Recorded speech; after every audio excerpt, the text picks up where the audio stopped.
Like, share, subscribe, hit the super chat on the way in, hit the thank you button for the replay squad. All right, so let's get into it. Yesterday afternoon, the ladies on the breakdown, pretty much did a well. The second half of their live was based around a comment yours truly, Mr. Z, made um the day before, I think it was, or if not 2 days before, the day prior, um where I said essentially like this is what comes with hypergamy. Excuse me, this is what comes with hypergamy. Sorry, this is what comes with egalitarianism and equality. Essentially, um have women. I wasn't just speaking about black women actually, but specifically for black women because I'm a black man. Have women um educated their way? Have they work their way? Have they achieve their way out of hypergamy, out of being hypergamous? And I would posit yes, right? So let's get into it.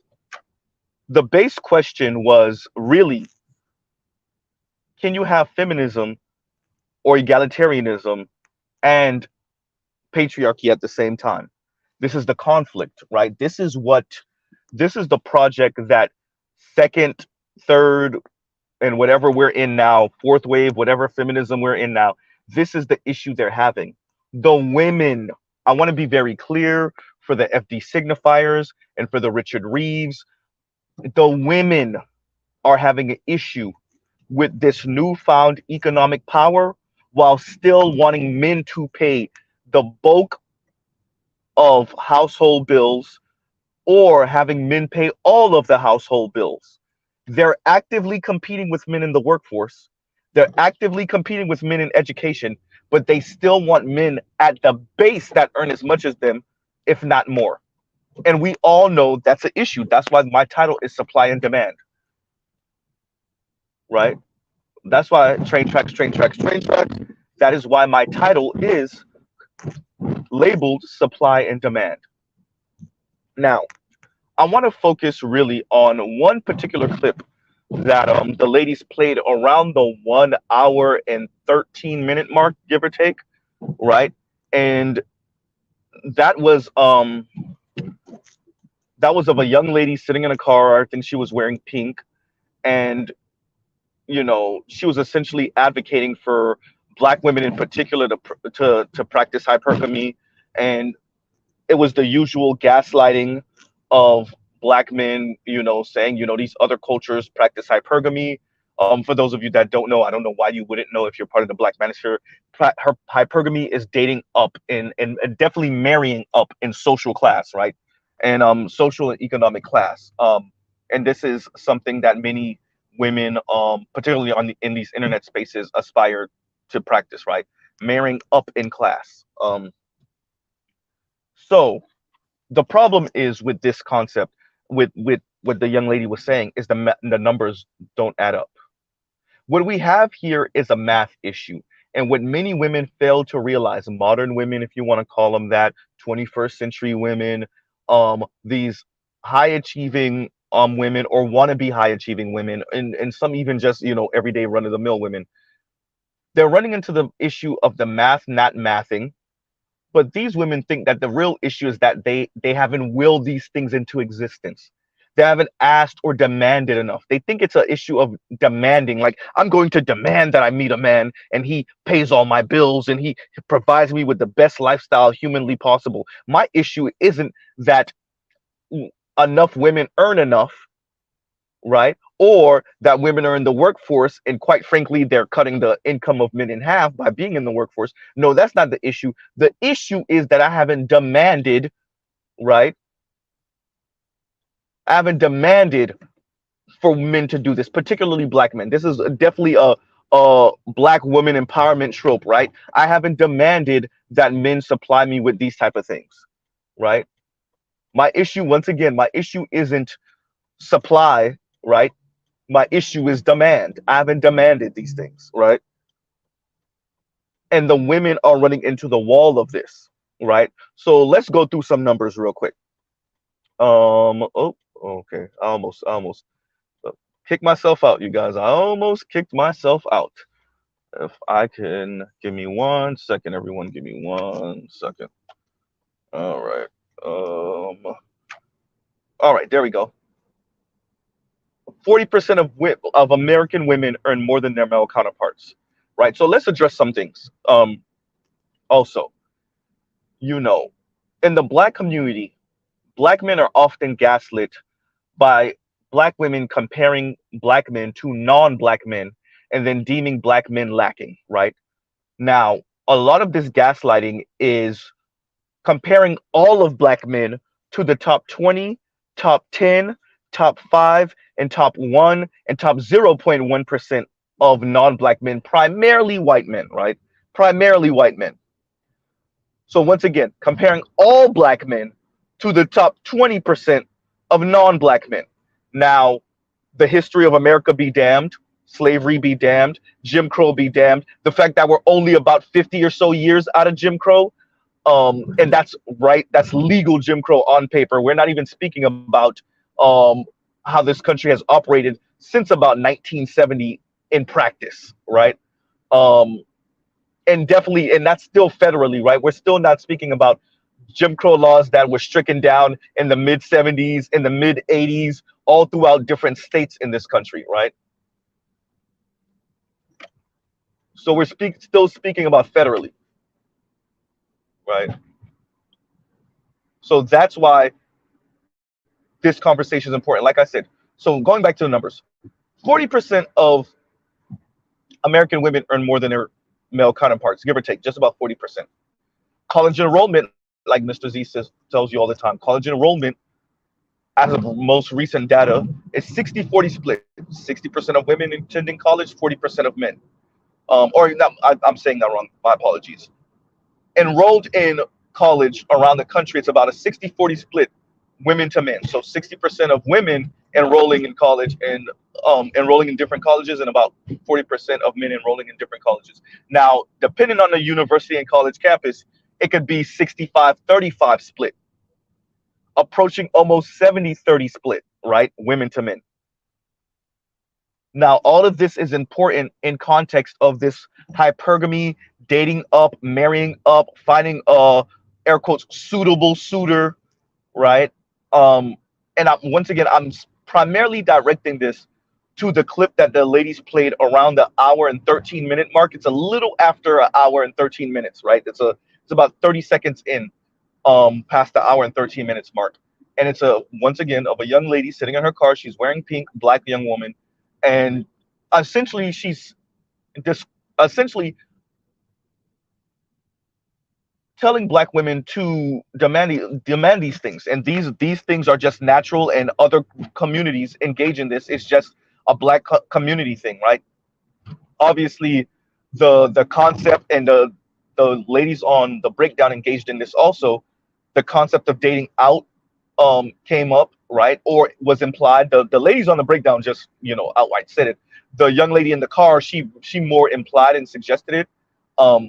And that's why Mr. Z is purposely saying the numbers for the country. I'm not specifically speaking about the black community. So when I say college enrollment 60-40 split, I'm not specifically talking about the black community. I'm speaking about America in general. When I say 40% of American women earn more than their male counterparts, I'm not specifically speaking about the black community. I'm speaking about America in general. I'm doing that on purpose. For all of you swirlers and divestors out there, let's tell you the real, right? So continuing, 2/3 of men never earn more than $65,000 a year, ever in their life. Once again, 2/3 of men, not just black men, never earn more than $65,000 ever in their working career, right? Right? Millennials, because Mr. Z is a millennial, right? And millennials are about from age, what, 42 maybe? 42-ish to about, what, 28, 29 right now? The youngest millennial is just about 30, right? Somewhere around that 28-year-old mark, 27-year-old mark for the absolute youngest millennial, if not 29, somewhere around there, right? I want to say 28. So, right? Let's make sure we get this right. The average income for a millennial right now is 47,000, and the average household income for a millennial right now um is somewhere around 67,000. Yeah, y'all heard that right. So the average millennial right now is earning some 47,000, excuse me, yes, $47,000 a year, and the average household income for millennials is actually 69,000. I'm sorry, 69,000. Detroit said actually millennials, the youngest is about 29. Okay. And the oldest is 41. 41 to 29, right? So somewhere around those years is millennial age group. And for the average household income for millennials, it's 69,000. So let's say 70, which is on par for the country, just about, right? That's household income. For individuals, it's closer to 47,000. Someone has to answer to Mr. Z, what the hell is everyone talking about?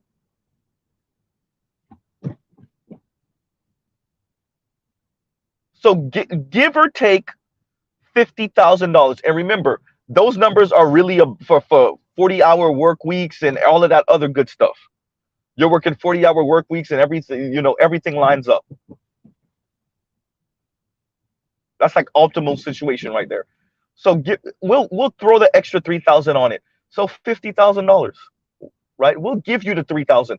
$50,000 for your average millennial, not just black millennial, average millennial. So what the young lady is saying and what the ladies on the breakdown are saying about, just dating hypergamously and marrying hypergamously, how? The numbers just don't work. And this is often why black men are gaslit with these, omniscient, omnipotent men of other cultures, primarily white men. This is why. Because when we start talking about other communities in all earnesty and how much they earn and how it just doesn't work. The math don't math. What are you talking about? These other women marry up. No, they don't. And vast majority, no, they do not. Right?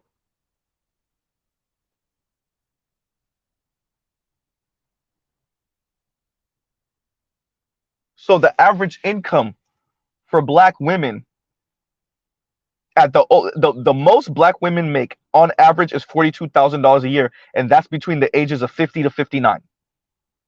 Between the ages of 50 to 59, the most black women make is about $42,000. That's the most your average black woman makes between the ages of 50 to 59. $42,000. Right? So anything more than that, she's marrying hypergamously. She's dating hypergamously. And remember, this is damn near 60.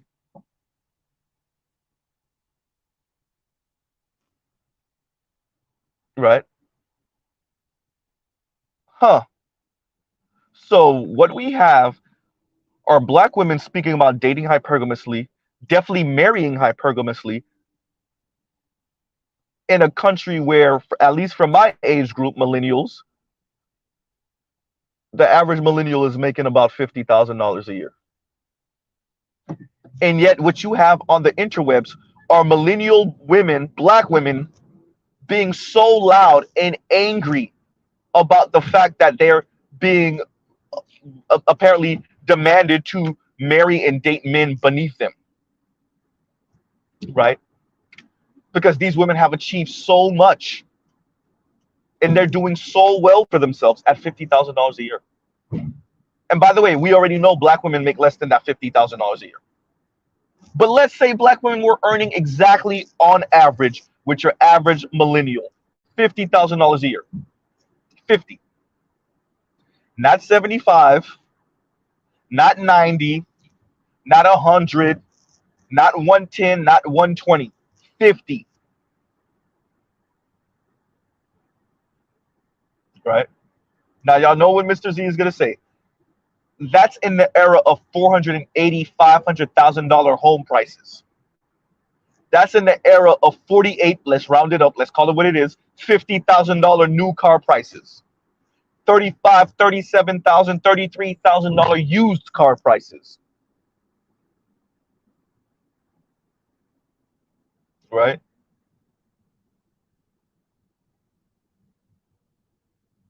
Huh. Dating and marrying hypergamously. Mr. Z isn't trying to take away from black women's biological imperative or women in general biological imperative. What I'm saying is the current system we're living under is not affording you that. So maybe you might want to readjust, right?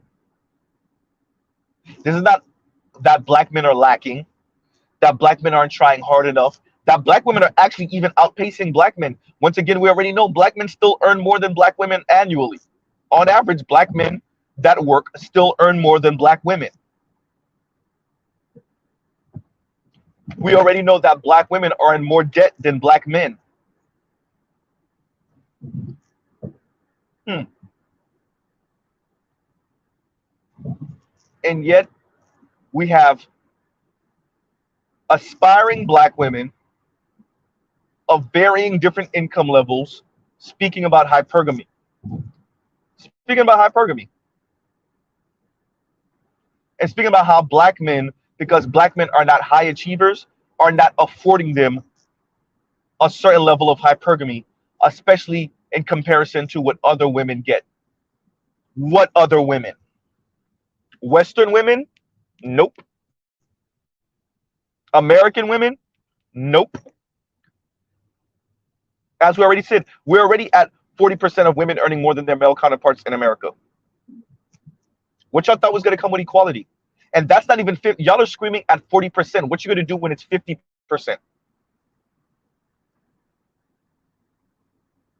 Dear black women, dear women in America in general, but black women specifically, what are you going to do when women and men earn about the same? Which, by the way, I think for people under 30, that's what it is. Actually, women earn a little bit more. That's why women tend to date in their 20s, way older, because it's about the lifestyle. The question then becomes, women, do you want equality or do you not? Do you want egalitarianism or do you not? Because this egalitarianism or equality or feminism with patriarchy is just not a thing. It's not a thing. You can't have both. And for those of you that are like, what does patriarchy have to do with this? Where do you think you get the men always earning more than the women thing from? The men being providers, no matter how much the women make thing from. It's not possible. Damn, I'm sounding like BGS. It's not possible, right?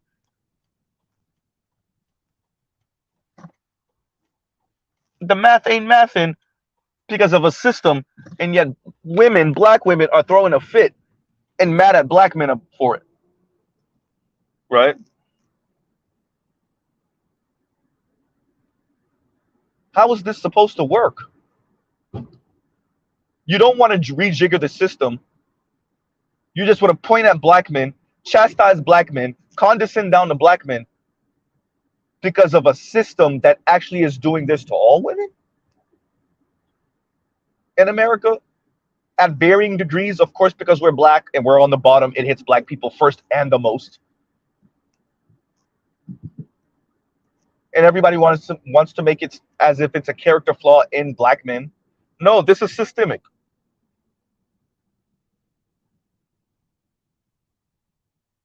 Right? So let's continue. So we already talked about the two-thirds of men. We already went over some of the things about millennials, right? I already said you have a issue of supply, not of demand, right? And I know I'm kind of remixing the supply and demand thing, right? Yes, Mr. Z is remixing this and finding a way to fit the supply demand economic concept into a concept about men and women, particularly black men and black women. But yet and still, the issue isn't demand, black women. It's not that you're not demanding these things. You are. Your issue is supply, and not just black men supply. It's supply. Your issue is supply. If you're an $80,000 a year woman, a 90, a 100, $120,000 a year woman, your issue is that you have already outpaced. Once you hit 70, $80,000 a year, you have already outpaced more than 2/3 of men in America. I didn't just say black men. I didn't say just black men. No, you have outpaced about 2/3, 66% of men in America. Good luck dating out and then still not running into this wall.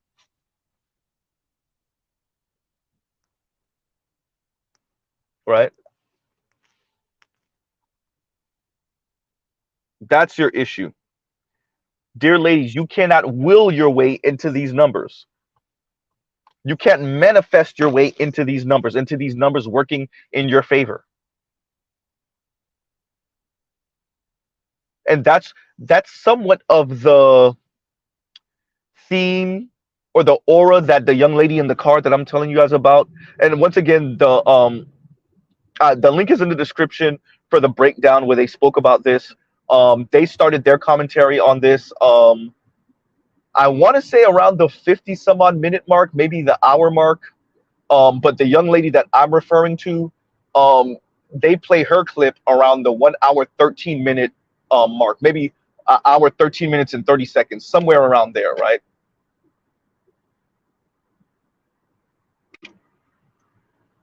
So yeah, um, and this young lady is essentially encouraging women, black women, sorry, to date hypergamously, and it sounds nice, right? And it's actually, in many ways, it's chastising black women for not attempting to date hypergamously.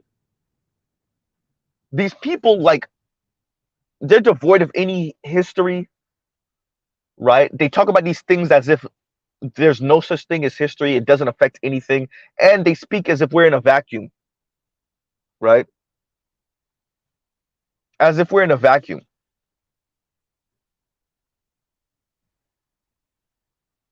The issue is that black women haven't demanded these things. The issue isn't the supply.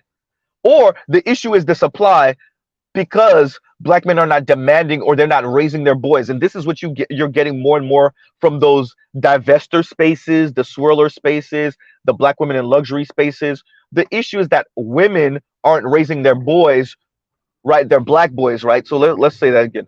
Black women aren't raising their black boys to do for black women when these black boys become black men. You're not raising your sons to be the best worker bees. You're not raising your sons, right, to be the best entrepreneurs, to have an entrepreneurial spirit, not for any other reason but to provide black women or black girls when they become black women the most opulent lifestyle so they can look down on white women who they have an inferiority complex compared to, right?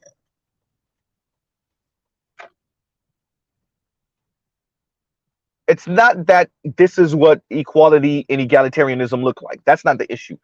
The issue is that you're not raising your boys to be the high achievers, right?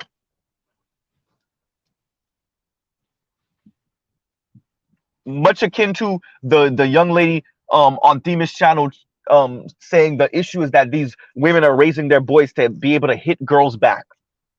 The issue isn't that the girls aren't keeping their hands to themselves initially. The issue is that we're raising the boys to hit them back. Once again, to hit them back.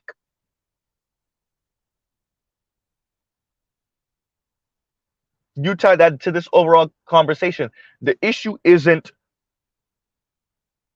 laws and statutes that push for equality amongst men and women, if not women domination in certain segments, but fine. Equality amongst men and women, that's not the problem. The problem is that you are not, black women and black men, you are not raising your sons to do for black women.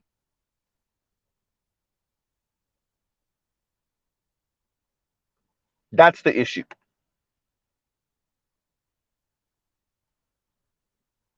And these people speak so they're whimsical with this. It's whimsical.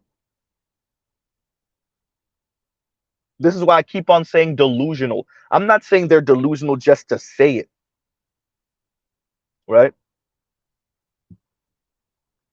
I'm not calling these people delusional just to say it. It's not to be insulting, or it's not only to be insulting. Sometimes it is to be a bit insulting. They truly are delusional. They do not appreciate how systems work. They don't, right?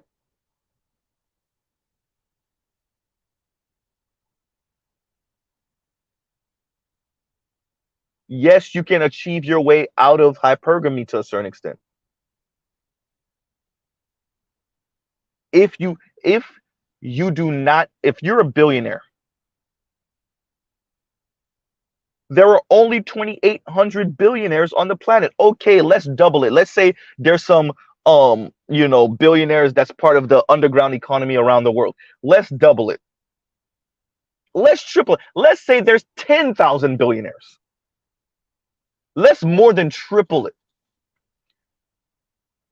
Let's say there's 10,000 billionaires, lady.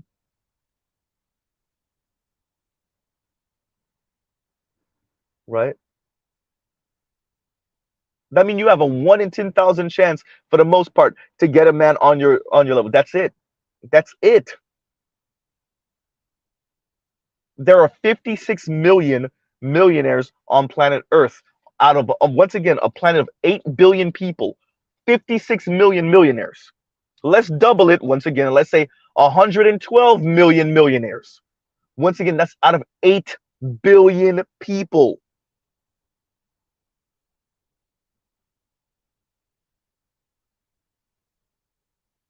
Right? And remember, the vast majority of those millionaires, both in America and globally, are millionaires because of their property, because of their homes, because of where their homes are located, right? Because they got in and they bought it 20, 30, 40 years ago for 120, 200, $300,000. And now because of, inflation and maybe the where it's located, the valuation of where it's located, now that home is $1.2 million, right? Or let's say that home is $800,000, and then we factor in that person's pension, right? How much their car is worth, and then if we liquidate them in their life, we could sign them a check for $1.2 million, $1.3 million. These people don't even have that $1 million liquid, right? 8%. It was 8.8%. So let's round up to 9. 9% of Americans are millionaires. 9%. But once again, that's off of property and pension. That's for mainly the retirees.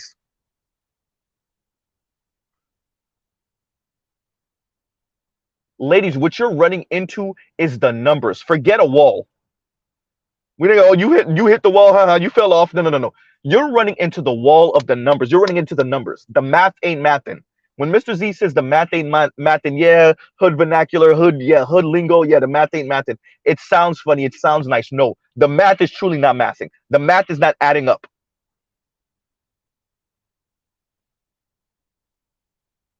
All that hypergamy talk and all that gaslighting black men, these other cultures, well, these other women demand that they're men, and these other cultures raise their sons to know these other. You don't know what you're talking about, particularly in the context of America. Birth rates are falling off the cliff across America and across all communities: white, black, Latino, Asian, right? Shout out to the indigenous. Let's not leave them out. Indigenous folks too. Birth rates are falling off a cliff.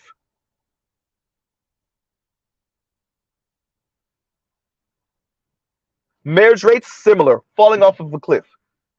For different communities, it's more egregious than others. Obviously, for the black community, it's the worst. Latino behind us. We're not even counting indigenous folks, by the way. Then white folks, then Asians. I think it's East Asians, then South Asians. That's the way it is.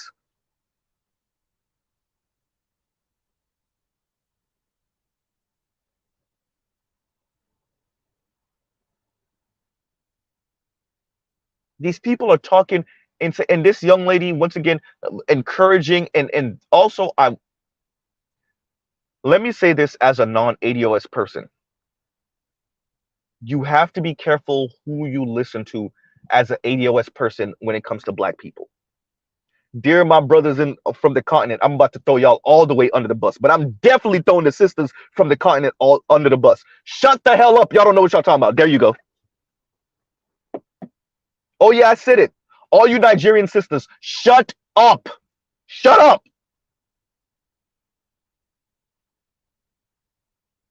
You don't know what you're talking about. You trying to fuse in whatever tribe you're from and whatever customs y'all practice with America. Oh, the problem is these men ain't doing this. The problem is no, who are you talking about? You don't appreciate American history, and you think you could do whatever you bring in from Nigeria, whether you're Igbo or Yoruba or whatever tribe. You think you could bring that over here to America and make it fit because slavery doesn't have an effect on nothing over here, right? Jim Crow don't have an effect on nothing over here, right? Redlining don't have an effect on nothing over here, right? The assassination of civil rights leaders and even non-civil rights leaders don't have an effect on nothing over here, right? Shut up. Go find your rich other Nigerian cat, but you know y'all default really be the white dudes. If y'all not marrying a Nigerian, maybe you'll come around to a Black American, maybe a Haitian American, a Jamaican American, but it really be the white dudes. We already know what y'all be on these college campuses, these university campuses. And yes, I'm purposely being offensive. Shut up. All of these freaking African Black women just talking.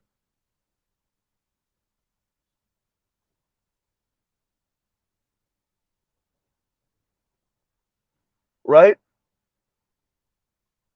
And shout out to Oliver DeGrasse. See, I understand, brother. He said new school Nigerian, big difference.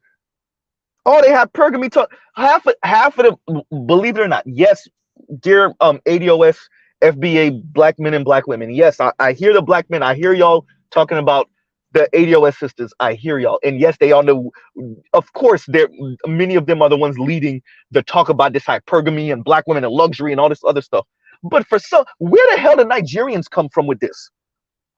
And I'm using Nigerians to talk about continental Africans in general, but mainly, yeah, I'm mainly focusing on Nigerian black women that are in America and in Europe, quite frankly, the ones in Britain talking crap too. What are y'all talking about?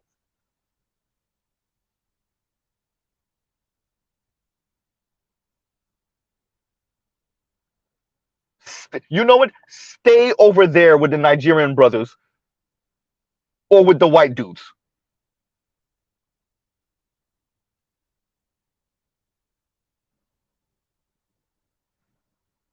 Just talking. Get your little degrees, get your little masters. And by the way, I'm saying little not to belittle it, but to say in the larger context, get your degree, date around, go end up with your white man in the suburbs and bugger off somewhere. Go F off somewhere. Just talking. Because, and the reason why I'm bringing this up and the reason why you hear Mr. Z sound so irate, these people really speak like they're almost like white supremacists. They are white supremacists in this way. They start the clock in 1980 when their people really started coming to America, the mid 70s when their people really started to come into America. And they start the clock there. And nothing else matters. And they sound like white racists where it's like these black men are defective. Dear black women, these black men are defective. What you really need to do is practice hypergamy. And if it leads you to date out, then just do that. And I'm saying that as a non-ADOS, non-FBA person. That's why I don't encourage passport bros. Not saying I don't understand, but y'all don't hear me encourage that. I explain it sometimes, but I don't encourage it. That's not my place as a non-ADOS person.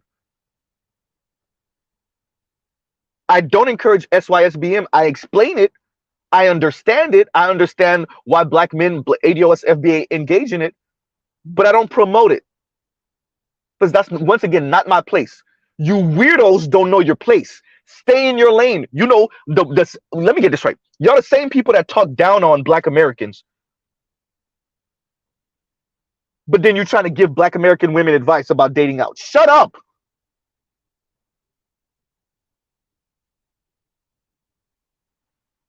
right? And we'll pause right here. Thank you for the super sticker, no placeholder. Thank you very much, right? Let me leave this up here for a little while. And y'all like, share, subscribe, hit the super chat.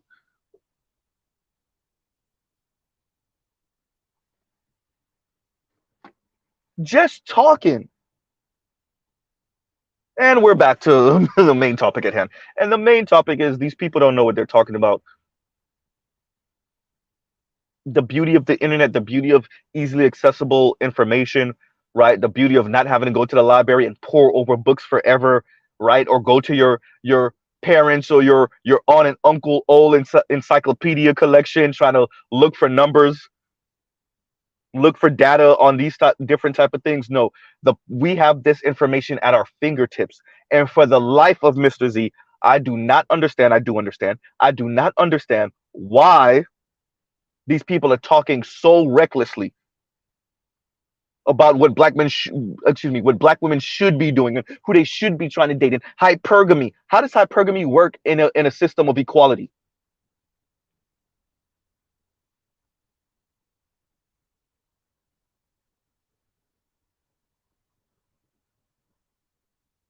Right? How in the hell does hypergamy work with a system of equality? Men should be leaders. All right, cool. Mr. Z agrees. Men should be leaders. Lead what? How? We both make 50. You base whether you defer to men off of how much money they make and their status in the society. So if you making 50 and he making 50, what leadership? Right? You don't base it off of, like Toya said, the divine order of things. No,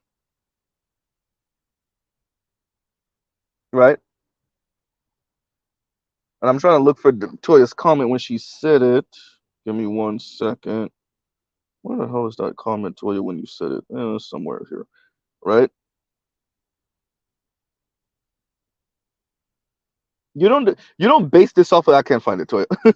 Right? You don't base it off of the divine order of things. No, you base it off of a man's income and his financial resources, right? Oh, there's nothing wrong with that. Mr. Z understands what country we live in. Capitalist country, neoliberalism, late stage capitalism, however you want to put it. That's understandable. Fine. If you're basing whether a man could and should lead you or your sisters or your cousins and them off of his financial ability, and yet we're moving closer and closer to parity between men and women financially, guess what that means? Right?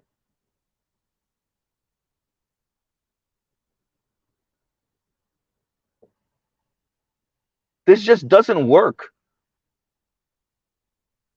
And I know the internet has a way of kind of exaggerating some of the conversations we're having in person. And like it definitely exaggerates the angst between men and women, black men and black women. Is there angst? Oh, definitely. Oh, definitely. In real life. Is it as bad as what the internet's portraying? I would argue not.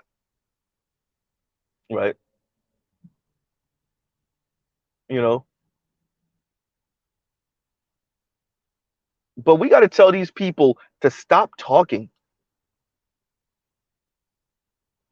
Not just Nigerian and other African sisters and maybe even black women from the Caribbean. I'm not gonna spare black women from the Caribbean just because my people are from the Caribbean. Or Afro Latinos, no. Stop talking. Y'all just don't know what, and it's because there's money to be made. There's a attention and eyeballs, right? All on them on these subjects, and you know, different young women, the young women get to ride up and down that emotional roller coaster, and they get their energy off that all that anger that they're dealing with because they have $60,000 in student loan debt, a car they could barely afford the car note on. And like Mr. Z tells y'all often, some of these people are still living at home with their parents. in their early 30s. Many of them, the reason why they're not living with their parents is because they're living with a boyfriend that's 10 and 12 years older than them and that they really don't find attractive like that. Oh yeah, when I bought that up on the grapevine, I was like, yeah, a lot of these women are living at home with their parents. It was like, yeah, no, more men are living at home with their parents. Yeah, because we don't have a woman that's 15 years older than us that told us to move in with her, and all we got to do is give her some head occasionally, two and three times a week, and some sex 2 and 3 times a week. We still paying for some of the bills, by the way, but she has the bulk of the bills. So whenever they say, yeah, more young men are living at home than young women, right, under the age of 30. Yeah, because the women are in relationship with, if they're 28, they're in a relationship with a guy that's 38, 37, 40, 41.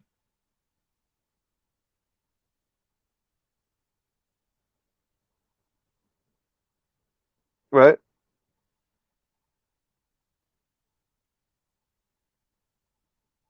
60-40 split college enrollment. What y'all thought that was going to mean? What do you think that means, 60-40 split? Women to men in college. And within the decade is going to be 66-33. And remember, that's in enrollment. We're already at 65-35 for graduation. So when we're at 66-33 for enrollment, what we're going to be? 70%, 70-30 graduation between women and men for college and university? Right? Y'all like, share, subscribe, hit the super chat. 40% of women earn as much as their male counterparts. Already.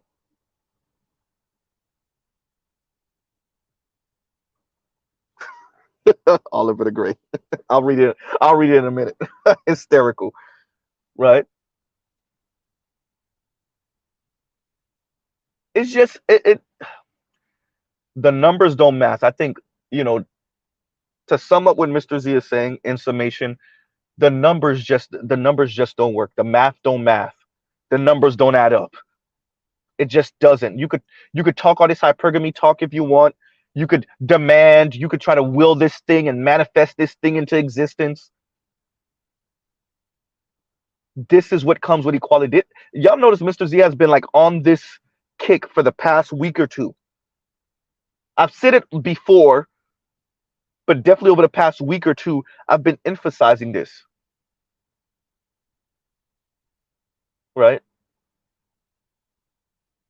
Speaking about this before the whole Ebony K. Williams debacle, but definitely since then.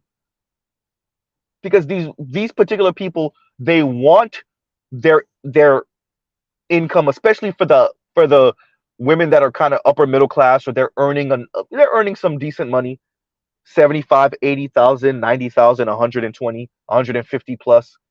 They want to maintain their position. They still want that money, their money. They just want a man that makes as much, really more, but as much at base, if not more.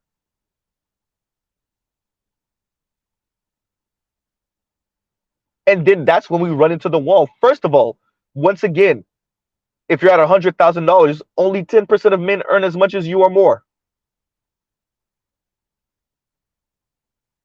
Right? For the Ebony K. Williams, we did the math, right? Shout out to Medium Man. If you're worth $3 million, give or take, about 425,000 men in America earn as much as you or more, or are worth as much as you or more, better yet.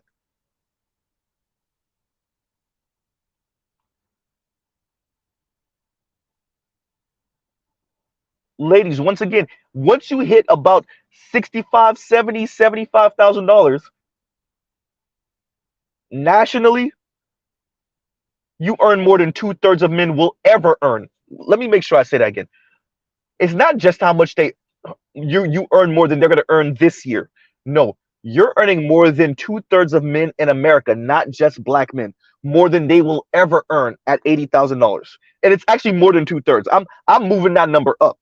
Once you hit 65,000, you're out earning 2/3 of men.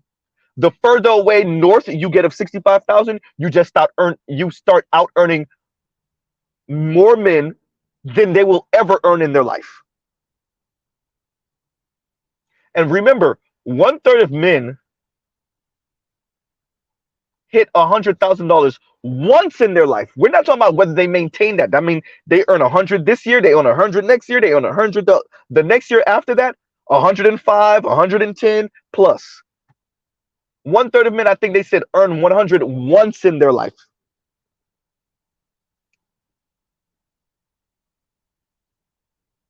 That's the real.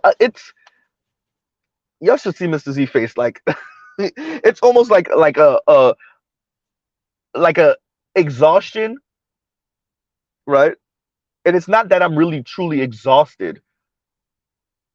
This conversation actually, at this current point in time, I'm not fully exhausted by. It's the same angle and the same trope that's exhausting.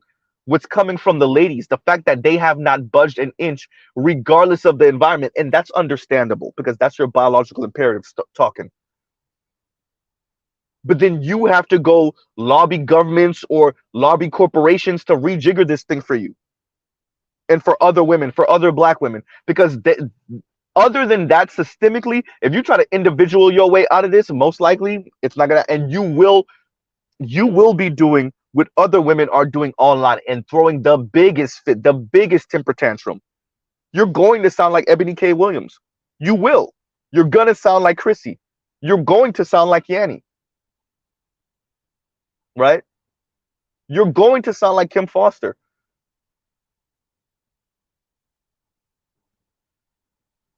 When you try to mesh female empowerment, feminism, egalitarianism, equality with hypergamy, this is what you get. You have to choose one. You literally can't have both.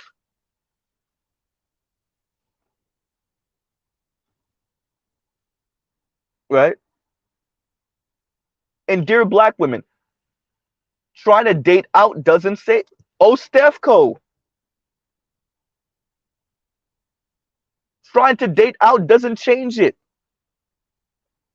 Same thing with Ebony K. Williams. Ebony K. You trying to tell me when she broke up with the white guy, that was the last white guy she tried, doing anything with? No. Ebony K. Williams is running into the wall that she just out earned her way out of hypergamy. I'm not saying the window's completely closed for her. I don't have a crystal ball. I'm not a soothsayer. I can't call that. But as of currently, she's running into the wall that the numbers just don't work. And by the way, you don't have to be a millionaire as a woman, as a black woman, for you to be running into that wall. Once you start earning 100, 120 plus, you're running into that wall. Even if you don't exclusively date black men, you're running into that wall. This is what comes with your ability to earn that money. You're not guaranteed to meet a man that earns that much or that will ever earn that much. For all of you, well, I'm okay with him if he makes 40, as long as he's working to make more than that. No.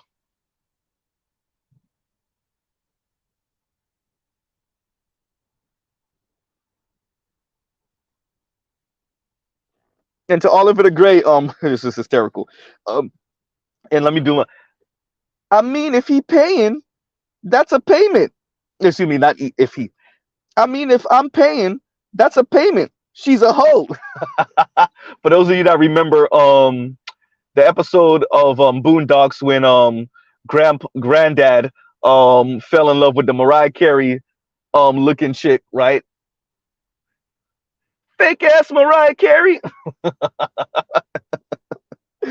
Right? Absolutely hysterical. Right? The math just don't math, everybody. The math just doesn't math. And shout out to Go for Professor. Pause for the cause. Y'all already know what Mr. Z is gonna say. Y'all remember excuse me. Gopi, first person to suggest that Mr. Z starts his channel. I did eventually, and here we are. All right. And the reason why this, I didn't mention this before. The reason why this matters is because the salt that it throws in the games, the angst, that energy of anger that these content creators just continuously put out there. because no, Mr. Z and so many other men in the black manosphere, all we do is hit y'all upside the head with math and numbers all day, every day. Go through my community tab. Go through Sarge Willie Pete's community tab. Go through BGS's community tab. Art New Style on Tuesdays. We don't only talk about women. Art and M More. We don't only talk about women. Name them. We don't only talk about relationship dynamics. All of this, the technology, the automation, the political sphere, all of it. Right? Y'all go to any one of these women's channels. Name them. None of that. The closest you get to that, not be at home, but does talk about different things occasionally. Yanni, she tipped her big toe into it for like 2 or 3 streams. And Mr. Z, being as arrogant as he is, I'm really not, thinks it's because of my type of commentary and me going on the women and saying, but y'all never talk about all this other stuff that affect why your subscribers sound the way they do.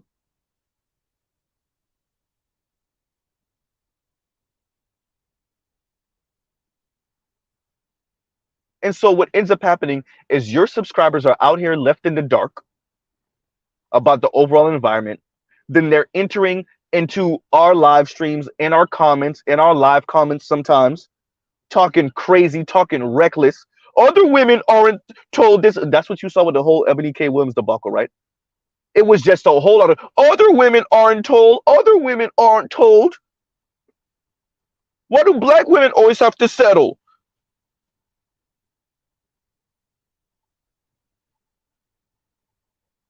Because none of you are being honest with your subscribers about the environment. None. Because you can't keep talking this hypergamous stuff and it's even before we get to that.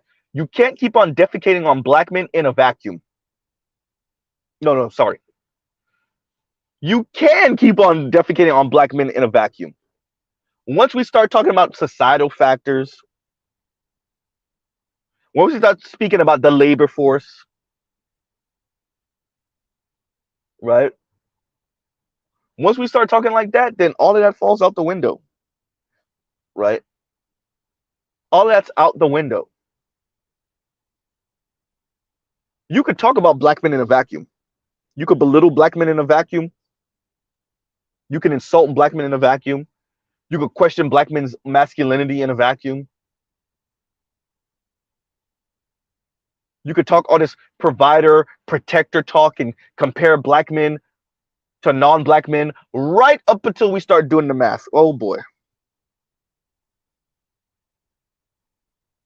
Once we start bringing in other communities for real, not just to insult black men, but once we start talking about, once again, 40% of women in America, not just black women, earn more than their male counterparts, starts looking real ugly. All the hypergamy stuff starts looking real difficult. All that swirler divester stuff starts looking pointless.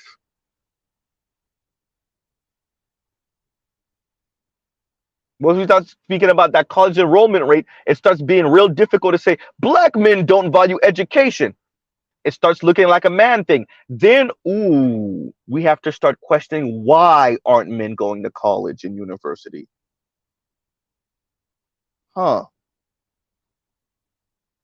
We start having to question, why aren't men, not just black men?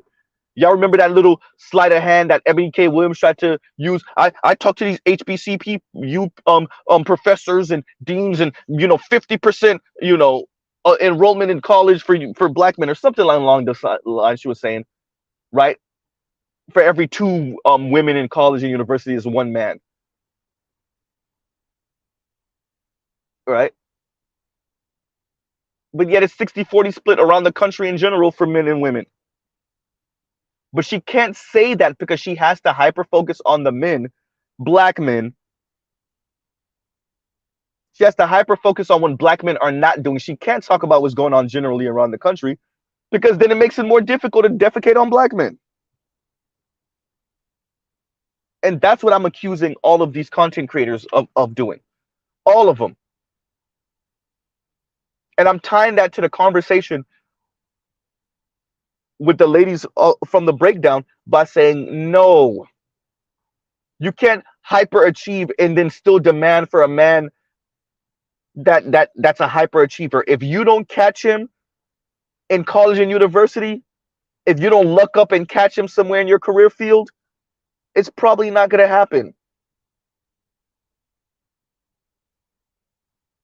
Dear women, I'm sorry to burst your bubble. You will marry down financially. You will marry down financially. If you're a high achieving person, a high achieving woman, oh yeah, you marrying down financially. I'm sorry. Right?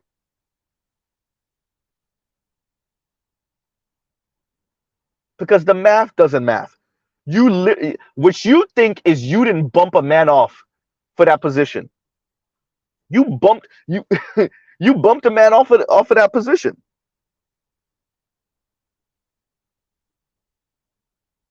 Right?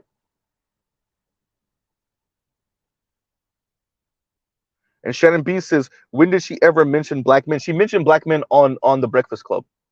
When she was speaking about the HBCUs, she mentioned black men. Right?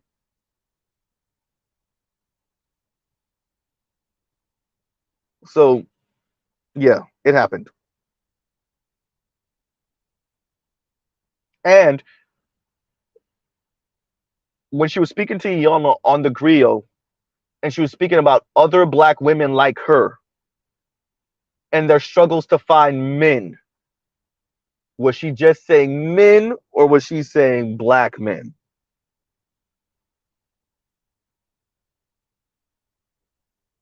Shannon B, the question then becomes, does a person have to overtly use a word or a phrase for us to know what they're saying?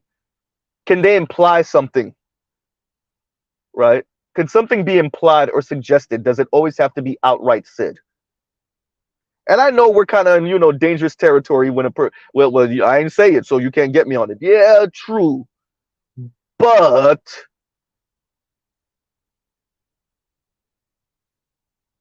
right, because I understand like playing coy and like, yeah, Ebony didn't say, but yeah, Ebony did say. She did. Everyone got the message. Black women got the message. Everybody knows she was talking about black men. Black women got the message. Before black men even say it, black women got the message. That's why are black women always told to settle? Right? Settle for who? Settle for what? Non-achieving men or non-achieving black men?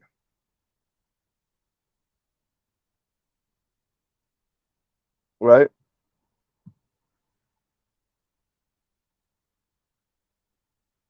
So what I'm saying is, we all heard what we heard. We know what Shannon. Excuse me, not you, Shannon. We understand what Ebony K. Williams was saying. Everybody understood it. That's why the black community was in an uproar, because we all know what she was saying. And quite frankly, I'm gonna say this straight up. Ebony K. Williams don't have the ovaries to go at white men that way. Yeah, I said it. I would say it to her face. You don't have the ovaries to say men and mean all men. Why didn't white men take offense to that? Because they know she wasn't talking about her. First of all, they're not listening to her. But even if they were, they know she's not talking about them. Excuse me, what I said, she's not talking about her. They know she's not talking about them.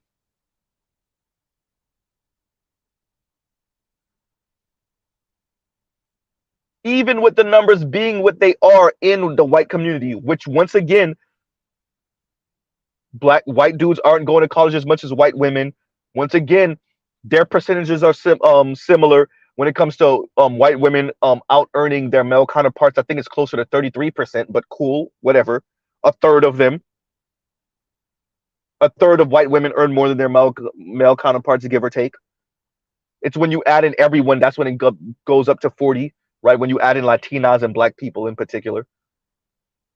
But still a third, right? But everyone knows Ebony K. Williams was not talking about men in general, right?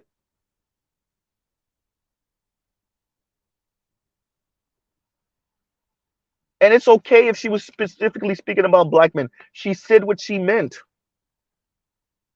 But she had the rich white dude and it didn't work because he chose his children over her.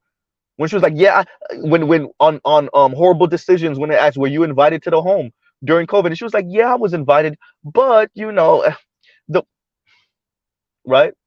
I believe in the. She didn't even say the divine order of things and say husband, wife, children. No, no, no, no. She said spouse, then children. Even when she's speaking about a wealthy white man. She's still talking like she's on his level, and he showed her that she wasn't on his level. His actions saying either you coming with me to the crib or you not. I don't care if my children are disrespectful to you. That moment right there showed her where he ranked, and she still won't be honest about it.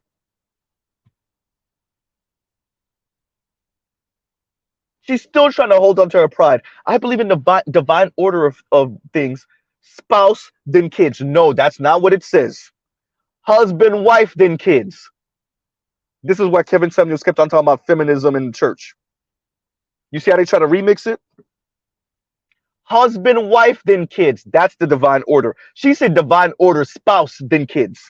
Oh, yeah, Mr. Z caught that when she said it. So I'm saying that to you, Shannon B. I didn't go off way off on a tangent. I'm saying that to you to say there's what she said, what she didn't say, and what's implied, that gray area, right? Was suggested. The black community and other non-black people that are privy to the conversation, we all heard the same thing.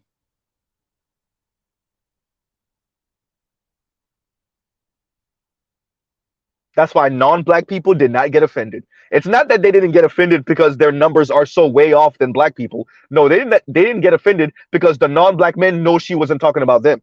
The Latinos that's privy to the conversation know she wasn't talking about them. The Latino men, yeah, they're like, shit, she ain't talking about me.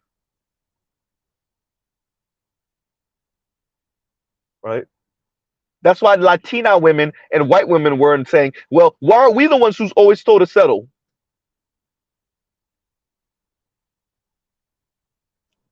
You remember the white woman that called in? Was she the lumberjack built one? Well, she wasn't built like a lumberjack, but like the rough looking one that um Kevin was making fun of when she was saying her dad put her in a position to be super stable and whatever, and she's having a difficult time finding men on her level. Yeah, the white women are going through it too. As the women from the breakdown mentioned, Kelly Clarkson and Britney Spears and all these other rich and famous white women that look at the situation they're put into their marriage. They have to marry men that earn less than them usually, especially if they're okay or average looking white women. If they're not exceeding, see the what's her name, Megan Fox. The Megan Fox should be all right for maybe another decade. But if you're an average looking rich white woman, well, guess what that means for you? Even if you are perceived to have aged out the game, Charlize Theron, anyone? Right? Or Theron? What is it? Charlize Theron? Theron? I can't remember how you say her last name exactly. Right?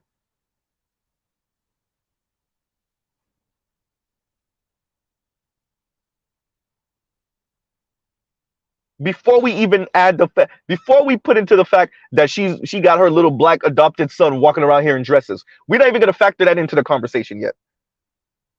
White men in Hollywood feel like she aged out, so she could still get acting roles, but when it comes to a spouse, well, and Trell, that's a great example. Adele had to lose weight. Oh, wait. Not only did Adele have to lose weight, Trell, Adele had to chase after a black man. You hear me? Simone Biles ain't the only one. They let you know, no, I got this money, I got this fame, I have this for Simone Biles, I have this athletic ability. I'm not losing this opportunity though. Adele married a black man who earned less than her, and she made. I'm holding on for dear life. I ain't letting this go. But these Ebony K. Williams types and the young lady that was in her car, for those of you that are just now listening, you're gonna hear me refer to, or if you're listening in the replay squad, and you're kind of skipping around, I'm the link in the description is the breakdown with with C Rose and them, and they're they're reviewing a quote I made, or a statement I made on the breakdown a couple of days ago, where I said something along the lines of um you could essentially elevate your way out of hypergamy as a woman, right? And I wasn't specifically talking about black women. That statement wasn't specific to black women, right? But we're black and we're talking about black people, so um and in their review around the hour and 13-minute mark, maybe 30 seconds past the hour and 13-minute mark, you will see they're going to play a clip of a young lady sitting in her car, um, speaking about hypergamy and essentially saying that the problem is that black women haven't um, demanded hypergamy. Black women need to demand hypergamy, right? They need to like date and marry. Like that's it. Stop marrying for love. That's what she said. Stop all of this other stuff. This is what it is. And then she tried to couch it in. You know, they always try to couch it in something greater than that, right? You got to think about your children. You got to think about this, and yeah, whatever. And so you're gonna hear me refer to that, and because what I'm saying and what I'm arguing is that not may not be tenable for many high achieving women, right? And this also speaks to something I say all the time. All of this like euphemism for hypergamy that a lot of the academics are using, they're using terms like assortative mating. Call a thing a thing. It's not the men that are demanding to meet a woman financially above them or on their same level, or educationally above them or on their same level. It's the women. The women are the ones that's demanding that a a, a man is on their same educational or financial level or above. It's the women. And instead of y'all calling hypergamy a thing, you say assertive mating because it's less offensive to the ears of the feminists, right? It's less offensive to the feminists, so you rather say assertive mating instead of hypergamy. And that doesn't mean that the men don't value education or the men don't value a woman who's educated. They're just not as dogged about it as the women are, right?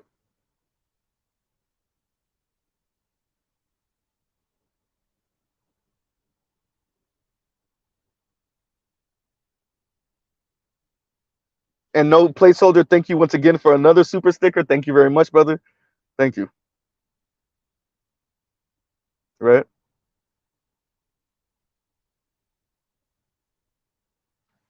This is the real. I mean, like, once again, how do you have equality or egalitarianism and or feminism and practice patriarchy at the same time,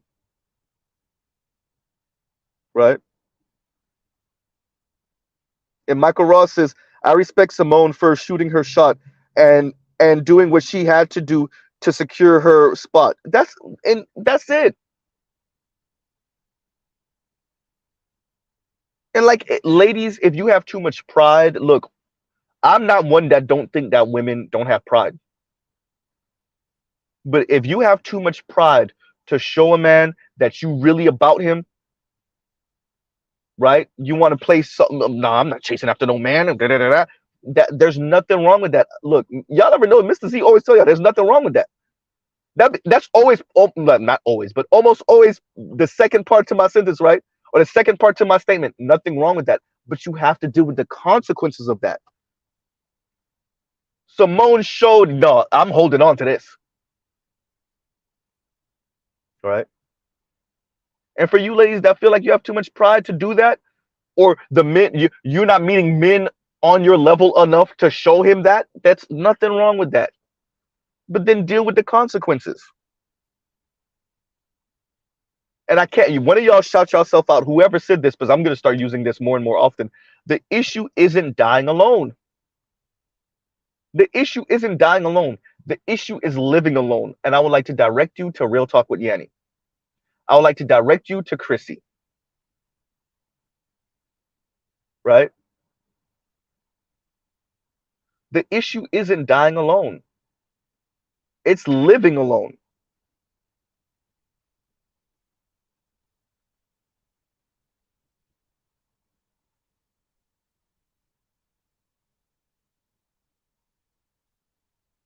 Right?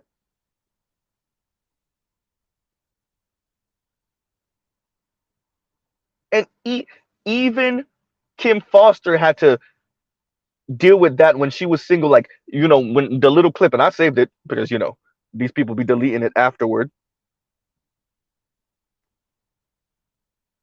Even Kim Foster had to admit, yeah, I might want some penis sometimes, and yeah, I might be lonely sometimes, and yeah,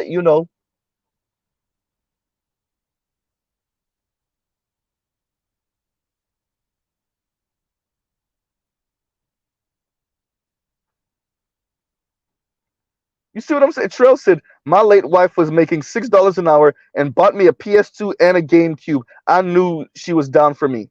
Come on, man. Right?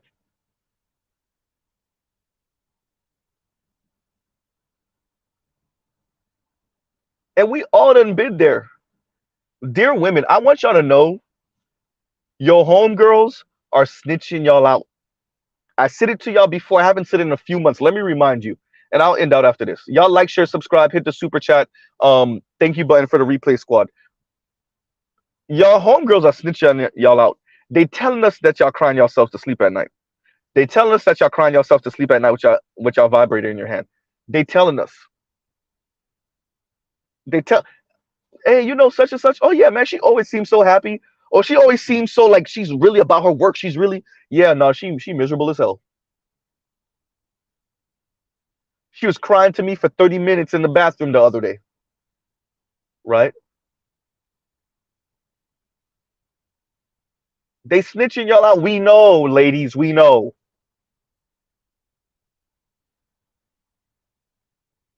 Right?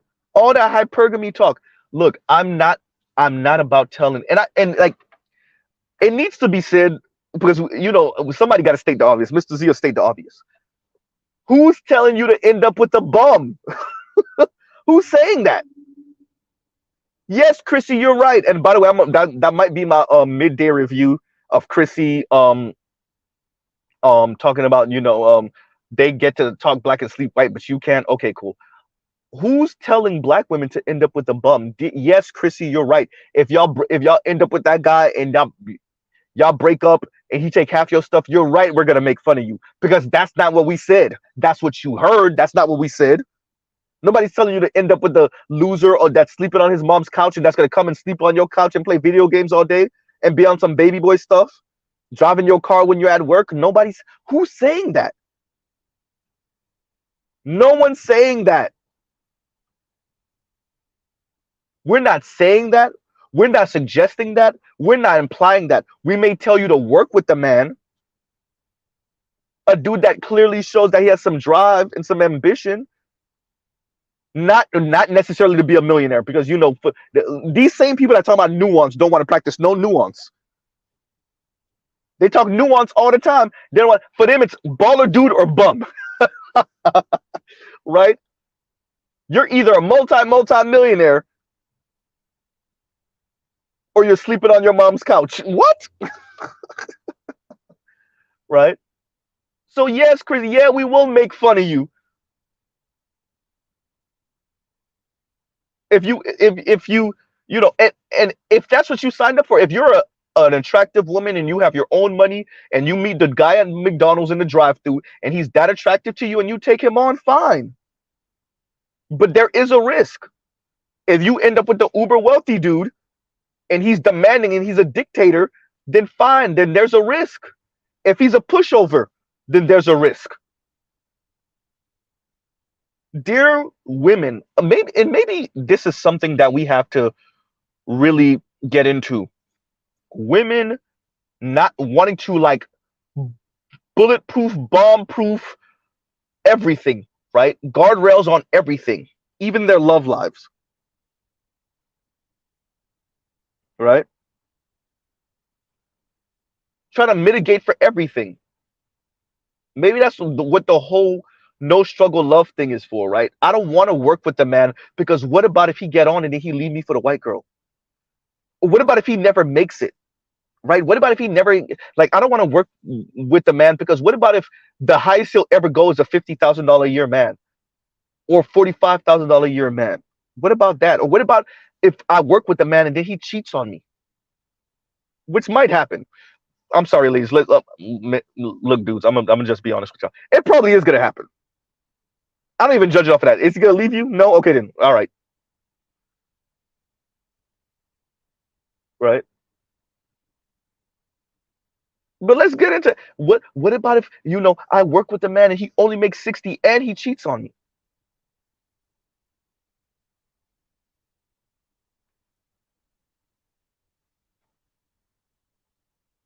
Right. And yes, exactly. Indigo Flow says they got to get over that thing with white women, yo, and they really do. They really, even though the data says otherwise, they really think that. I said it before, but I was using it about light skinned black women. But many black women really think we wake up in the morning, we put out our war paint, our army paint, right? You know, we put our army paint, we put on our military boots, and we walk out the door goose stepping and saying, I'm gonna find me a white woman to marry or date or have sex with. It's all about white women. And then as we're walking down the street, there's nothing but Rihanna and like Kelly Rowland and Keisha from Belly, right? And Lupita's, and we're stiff arming them out the way to get to the white woman. We're tackling them out the way to get to the white woman. If not the white woman, the light skinned woman, right? The Beyonces and the Rihannas, right? Just admit that the men you want don't find you attractive like that, Chrissy, and call it a day, right? That's why y'all had to keep on going further and further to futurism. We went from colorism to futurism to texturism because that's just your way of saying I'm not desired by the men I desire. That's all. And instead of you swallowing your pride and saying it like that, we have to give the whole preamble about how black men ain't ish and they don't value black women. I would like to direct you to the video BGS did with last year about the difference of how Ostefko got to her point and how um um Obsidian got to his point. Obsidian was able to explain what his issue is in the dating world in what 3 minutes when he was speaking to Dr. T. Hassan Johnson. Was it like 3 minutes, right? And it took and BGS spliced down Ostefko's comments to 10 minutes. It took her 30 minutes to do that. Maybe 23. Somewhere around there, like 23 to 30 minutes.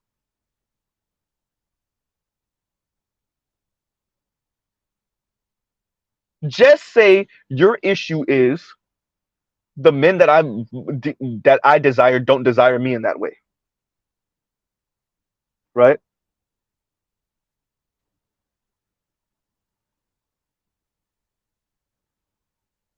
And Sahel Potter, am I pronouncing your name right? I wonder, I wonder if Chrissy listens to Z. Sometimes I suspect it. Yanni and Chrissy, sometimes I suspect it sometimes because they say things that almost seem like a response to something I've said about them, right? I'm not gonna say it all the way, but sometimes it's like, oh, you're responding, and Chrissy definitely said something, and I'm like, oh, you're talking about me. That's something I said. You're responding to me, but maybe not. It's possible, that it could be speaking about somebody else, or it's just a coincidence that I say something and they say something that sounds like, right, right, and like and Going to Global Free Agent where he says Chrissy be crying herself to sleep listening to Mr. Z. That's actually not my goal, right? I'm actually speaking like this. I'm not actually trying to be mean. Y'all like, share, subscribe, hit the super chat. I'm not actually trying to be mean.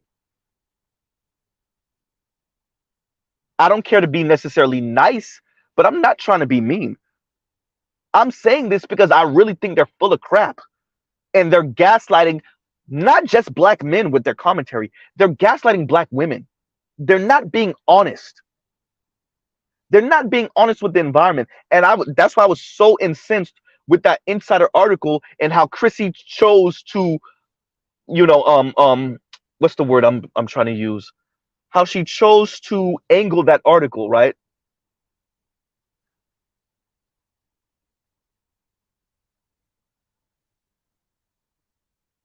The way she chose to, and what she chose to not speak about in that article.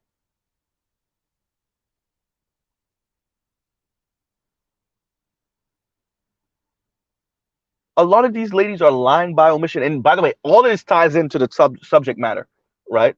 Supply and demand. They're lying to their subscribers. They're either lying by omission, they're not being honest, they're skewing the data, right? What did Kim say? We can't read data, we can't read number. Okay, whatever.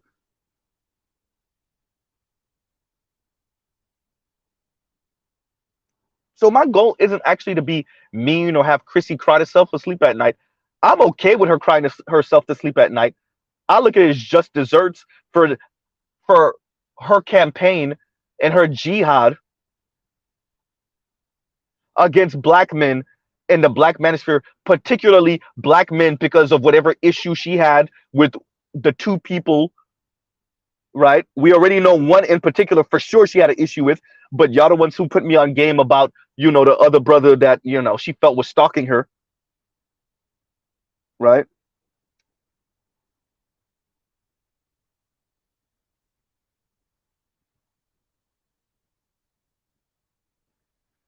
And Sahel Potter says, reach out to her and have a face to face. Well, not a face to face, voice to voice. It would be interesting to listen to you deconstruct talking points. Both you millennials going at it. First of all, I don't know how productive that would be. But secondly, that wouldn't be on me. That would be on a lot of these um content creators don't actually want to have the women don't actually want to have the conversation. Right? Yanni will talk to you to condescend, like she did Anton, right? Paris will bring you onto her channel to poke fun and to be snarky. Meanwhile, her subscribers are living the exact type of life I'm describing. And by the way, Paris knows it. They'll bring you on to be petty onto their channel, to be petty and to have their subscribers talking crap in the comments. Right? But I'm down to have a conversation with Chrissy and but once again, their major issue, Chrissy, Yanni, they lie by omission. They're disingenuous. This is the environment. This is what comes with equality. And even if you date out, you're going to run into these numbers. You're going to run into the wall of these numbers. Right?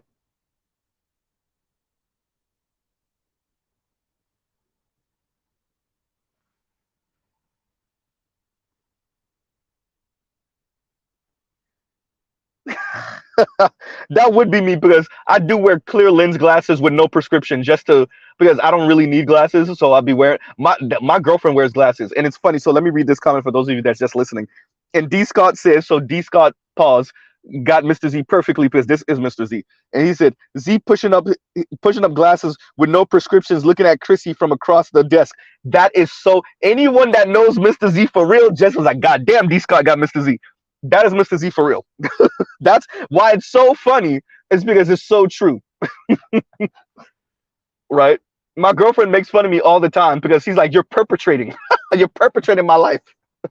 Because I have at least at one point, especially when I was working at the law office, I swear I had like at least a dozen non-prescription glasses with like various different frames, right?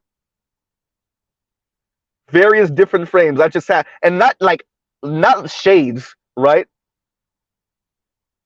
But like you would think they're prescription glasses, but they're not. But I would let people know. Like I wouldn't lie to people. Like, oh, those are dope glasses. Those prescriptions? No, right?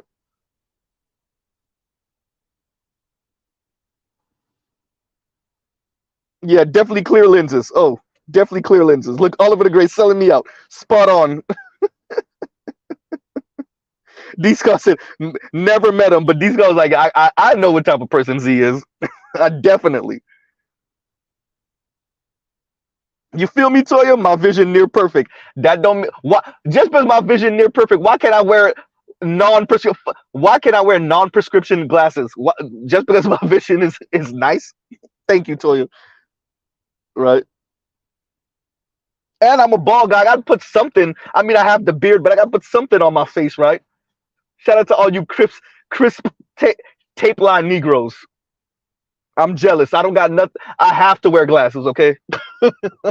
What I got for me is a crisp beard, right? A full beard and glasses. That's what I got. And thank you, Oliver the Great, for the super sticker. Disgusted. Y'all Negroes frauds. I can't see for shit. Right? How do you say? So every time I see this on like TV commercials for glasses, astigmatism. I think I say it the right way. And everything.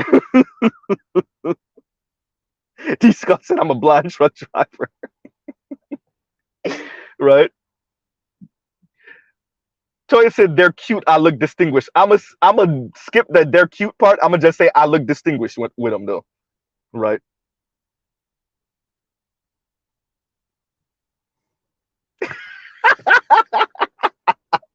Sahel Potter says wearing glasses that ain't prescription is like doing the crip walk when you ain't a crip. But I tell people I'm like they're I never lie about it. Right? I never Sahel when I say I never lie about it. As a matter of fact, I might lead the conversation with that. Yeah, man.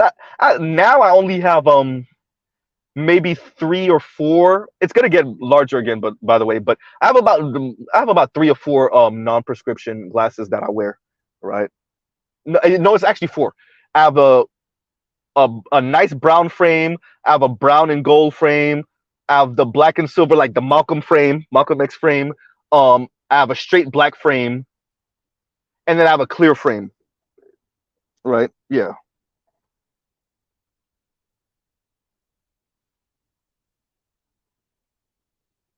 You feel me? Better you says Toya. You already look distinguished, right?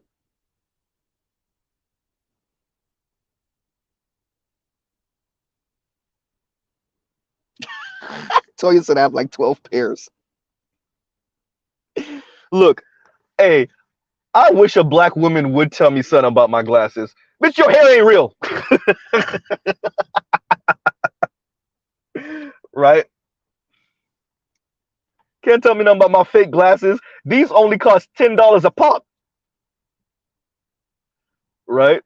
The only thing you could compare to that is if I was walking around here with that Atlanta style fake hair. Now, if I had like a rug on my head, that's when y'all could get on me about being fake. When I'm bald under that fake ass head, when I'm walking around here with a hair cake, right? That's when y'all could get on me about being fake. And the 18th letter says, and shout out to the 18th letter. The 18th letter says, Dr. Thunder says, I have 2 pair, both prescription. Look, Dr. Thunder, I don't need you trying to shame me on the low about my fake ass glasses, okay? I know that's not what you were trying to do, Dr. Thunder. And the 18th letter says, and thank you for the super chat. Chrissy already said that. Wait a minute. Chrissy already said that she wasn't going to debate anyone because she knows her talking points are BS. She is original JPT for black women. Oh, just pearly things for black women, right?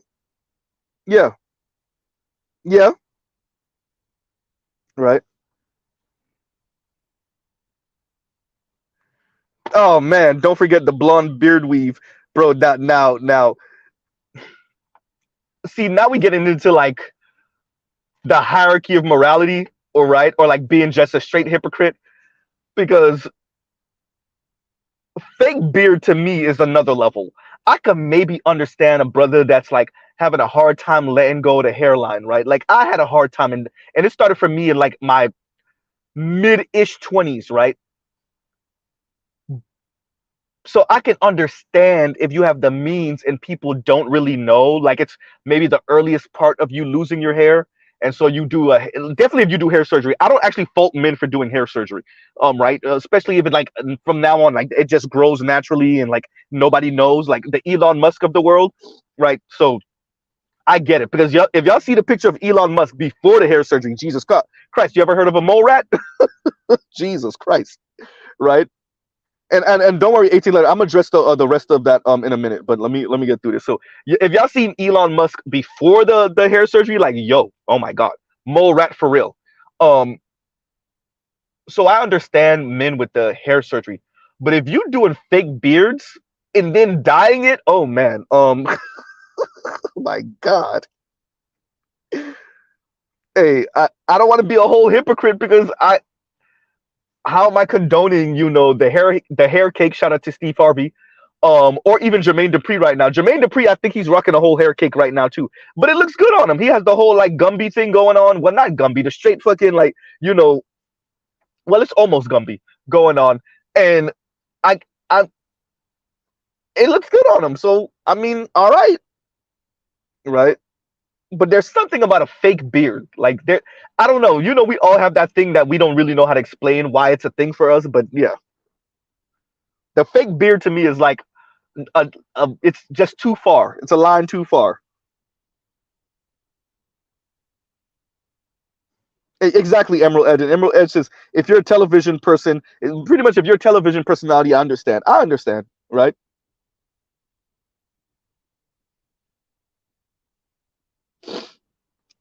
Right, exactly. And I have friends that they can grow hair. They have a nice tape line, but they keep their hair either super low or bald. I have a number of friends like that, right? It's not like they have a messed up tape line. They just keep their hair low. And I'm like, bro, you perpetrating because now I feel like how my girlfriend feel. You perpetrating because if I could grow hair, well, now, not now, not now. I'm okay where I am now. But 10 years ago, yeah, right. But back to the topic at hand, it is funny. But going to what the 18th letter is saying about Chrissy and debating. So yeah, of course, right? And let's read that comment again. Chrissy already said that she wasn't going to debate anyone because she knows her talking points are BS. She is the original just pearly things for black women. And I mean, and there you go, right? The reason why I bring up my community tab all the time is I don't care to hoard knowledge. And I'm only giving y'all like a fraction of all the things I watch. Like when I get off here, I'm gonna get breakfast. I'm gonna watch things while I'm eating. I'm going to be listening to something as I'm falling asleep. I'm going like this is why Mr. Z is a YouTube junkie. And when I'm taking a shower, I'm listening to something. It's still off of YouTube still, right? But still, I'm listening to something. Then I'm gonna wake up. Um, Probably first thing I do is grab my phone. Probably first thing I do is grab my phone, check all my notifications, see what I missed, and then watch some more stuff. And much of it is not going to be Black Manosphere related, right? And so that's the reason I talk about my community tab all the time. It's because I don't care to hoard the knowledge. And if we both watch the same videos and Mr. Z is a little off on numbers, or maybe I didn't catch something, or my perspective is a little off, right? Because I didn't catch something in context, excuse me, I'm okay with being corrected. Y'all have heard me fumble over words here. Y'all have heard me misspell words, mispronounce words. Y'all have heard me get my data a little off. I'm okay with that. Like this is real human being stuff. And that's why I would be okay with having a conversation or debate with Chrissy or Yanni or Paris. I wouldn't care, and I don't think I would take a L, right?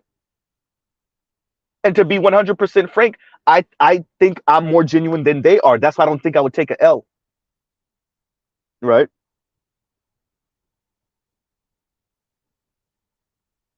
I don't think I would take because I'm more genuine than they are, and I walked in the door being more genuine than they are because I didn't walk in the door necessarily off of anger, not even towards black women. I didn't walk in the door off of anger towards black women. I walked in the door off of love of black men, right?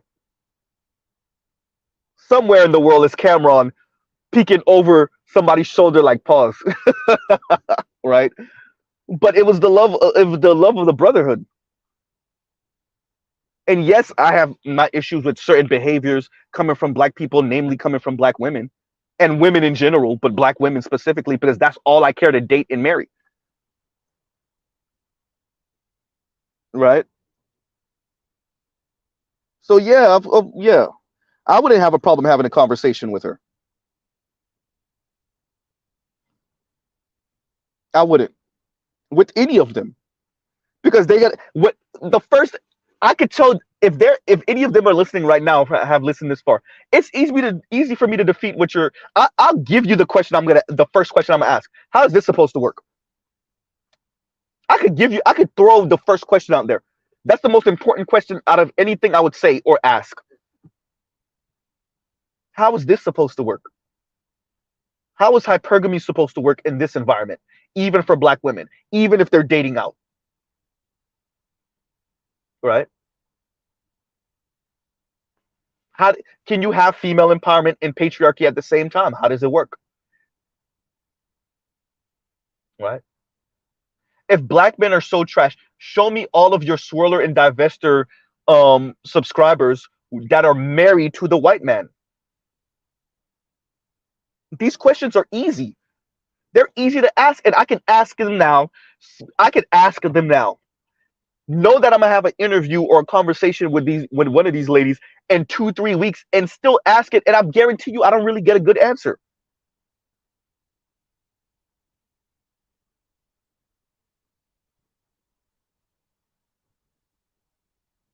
Oh yeah, the Gumby fade. second gear, second gear. You're a little behind because yeah, the Gumby fade. Yeah, yeah, yeah. Because for those of you that don't know, Jermaine Dupri has a mixtape with Currency, and they got a couple of songs on it. Um, or is it Currency's mixtape, and he just has that one song with Jermaine Dupri? I think it's a Jermaine Dupri Currency mixtape. But yeah, there's a music video for it, and yeah, Jermaine Dupri is what it looks like a hair cake to me. But yeah, it looks like he's rocking like a fade, but it almost looks like a Gumby fade. I know the Gumby fade has the little angle to it, but it's a fade. It's like a high box top fade. But yeah,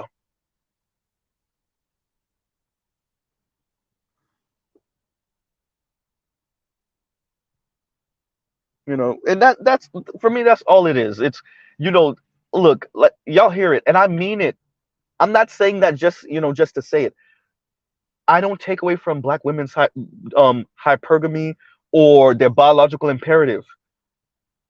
I actually think that it's important. That's how you maintained in the species, right?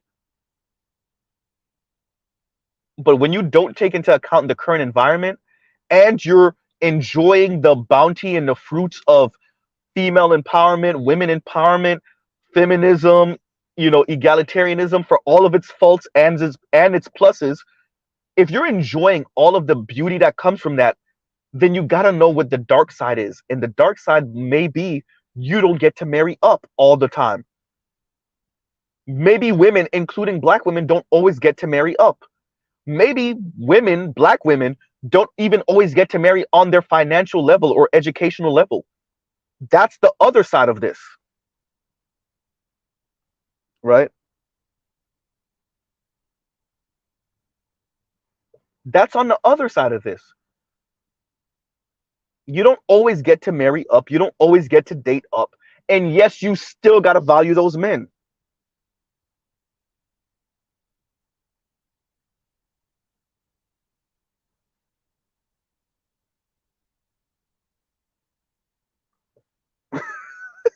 And Dreddy Bean says, I can I try to listen to the black women on the other side, but I can't. Z. I can only listen for 10 minutes. Everybody says 10 minutes. When it was yesterday or the day before, when I was going through something, and like a couple of the brothers like, yo, I can only do 10 minutes. Oh, it's Themis. It was Themis. They was like, I can only do 10 minutes of Themis. I can only do. And I get it. Look, I get it. Apparently, I'm a glutton for punishment, right? As Charles says, I'm a sadomasochist. And as PK and Ed say, like, get out of there, Z, get out of there,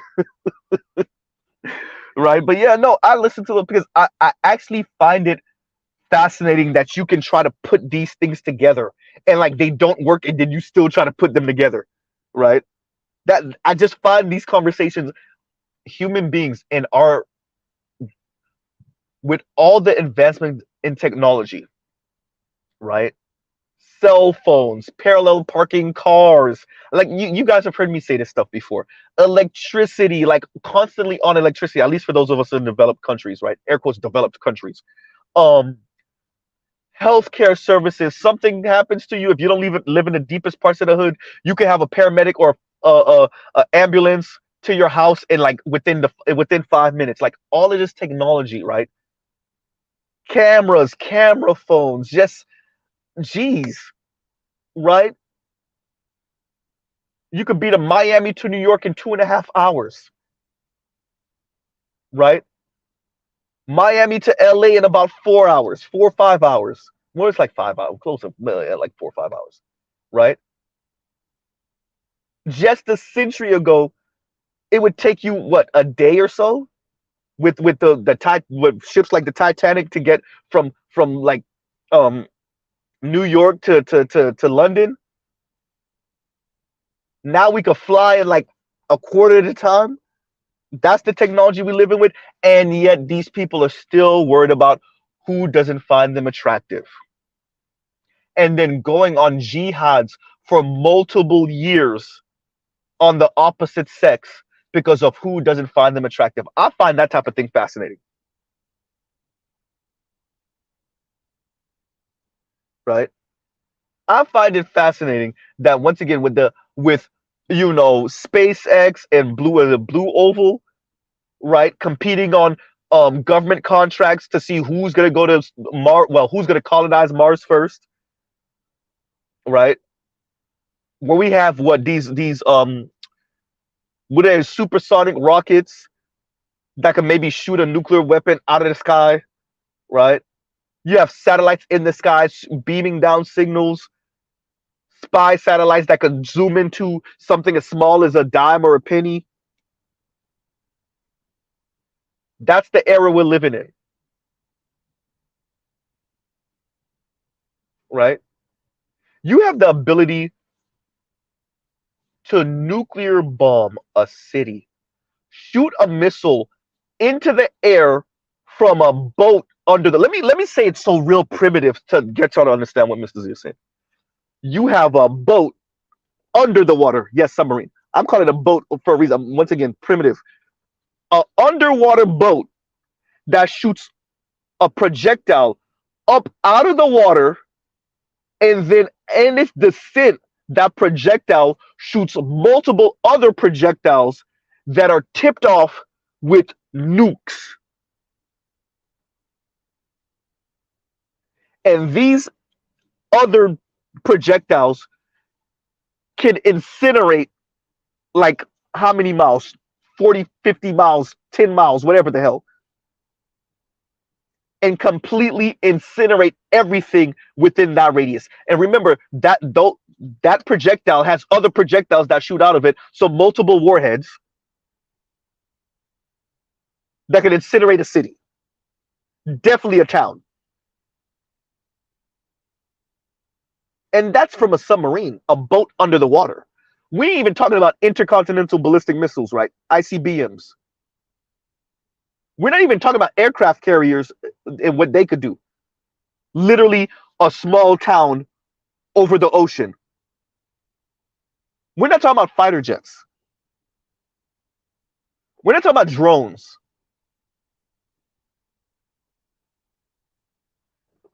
And with all of that technology, we over here talking about who don't want us. Even though here's the important part. Even though other people want us, the people we don't want us, so it don't count. What?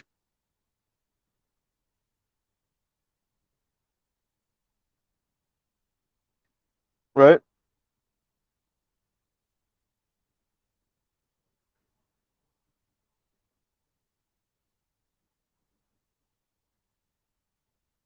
And it's not just and what's important to stress, because all over this society, we speak about men having a difficult time coming to terms with female empowerment, women empowerment. And what I'm saying to the Richard Reeves of the world, right? And shout out to you, Almond Mayo, and shout out to you, Anubis, for the cash apps, right? Thank you very much. And what I'm saying is, it's not just the men coming to terms with women's newfound power. It's women coming to terms, having a difficult time coming to terms with this also. And although Richard Reeves calls it second order effects, right? This is part of the second order effects. No, call a thing a thing. Women don't know what to do with themselves.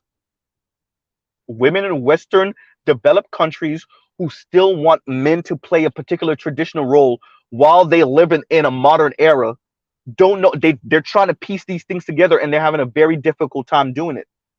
So the hammer that they're using is money. They're judging men off of men's financial ability at the extreme level. You have to earn at the extreme level, because that's the only way I know how to measure you. Yeah, you put the garbage out. Yeah, you mow the lawn. Yeah, you wash the cars. Yeah, you'll kill a roach. Yeah, that's cool. But I that matters, but it doesn't matter as much as providing for me at the most opulent level, even though I can provide for myself. I don't know how to judge your masculinity outside of that. And the women, especially the accomplished women, are having a difficult time with this because their bar is to the moon. And what Mr. Z is saying is deal with it. Right?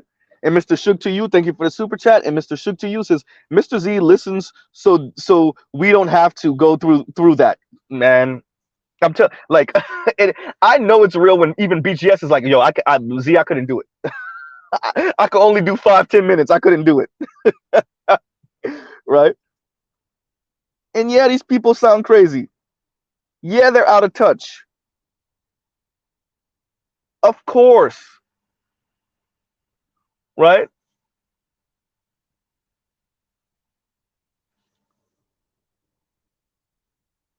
And they're not. The thing is, because Mr. Z is on open panels, for those of you that were that checked out um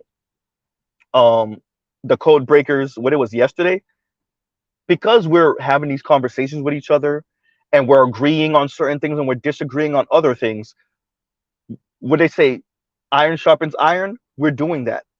Mr. Z got into a little bit of a back and forth with MOT yesterday, right? Because we disagreed on something. Iron sharpen iron, right?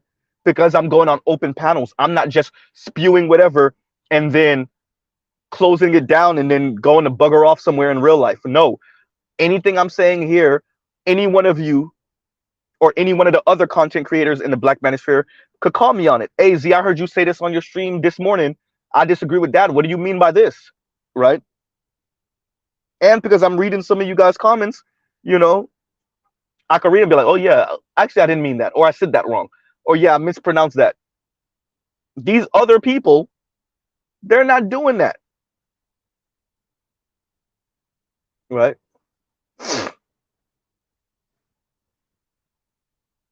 It's just red meat for their subscribers over and over again. Tying that right back to the subject matter, supply and demand.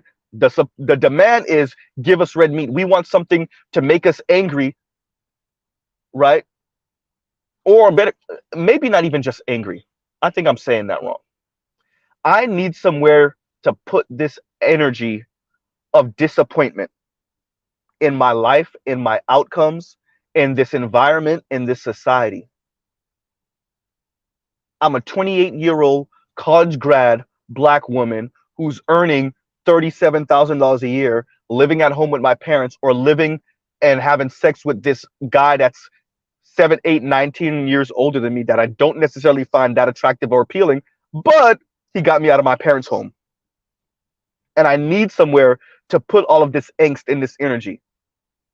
And here comes Chrissy, and here comes Paris, and here comes Yanni, and here comes Cynthia G with the place to put that. Right?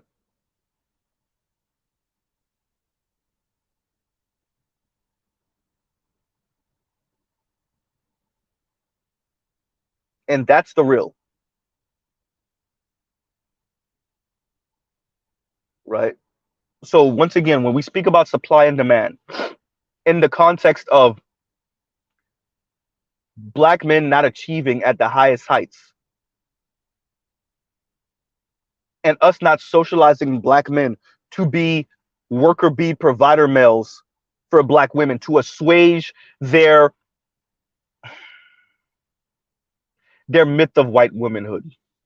I was trying to say something else, but no, that's actually the best descriptor. Black men here to be worker bees for black women who truly believe in the myth of white womanhood. It's not black men that believe in the myth of white womanhood. It's black women that believe in the myth of white womanhood. In their insatiable inferiority complex, when they stand next to white women, the only way they can have it really tampered down is if they're validated by white men. But if it's not a white man, then a baller ass black man. Right? And Oliver the Gray says, everyone told me I would get my Prince Charming and I will burn the world if I don't get it. Get what you owe, Santa. Let me read that again because it's funny. Everyone told me I would get my Prince Charming, and I will burn the world if I don't get what I want. If I don't get what you owe me, Santa, you gonna pay what you owe, Santa. You gonna pay what you owe, Santa. Right? Another Boondocks reference for you guys. Another Boondocks reference for you guys. Right?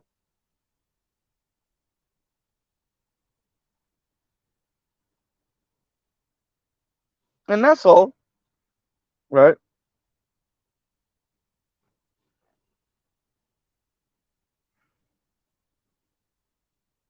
And LaShawn says, black men better metal than iron. Right?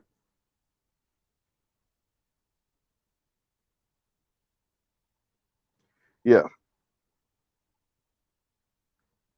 Thank you. B-2 stealth bombers. Exactly, Trell. So you have flying fortresses of death that have protective skin that allow them to fly without being detected or with minimal detection from radar systems. Radar systems within themselves are technological marvels. Then you have the flying fortress of death that was built to evade or be very slightly detected by these radar systems, right? And we're not even talking about the Blackbird yet. How fast did that get up to Mach what? 11 or some stupid, right? Mach 7, Mach 9, something dumb.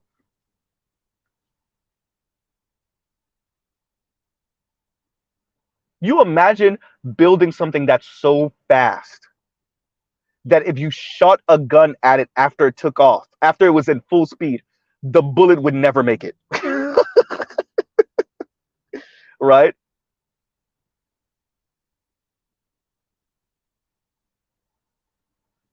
Faster than a damn bullet.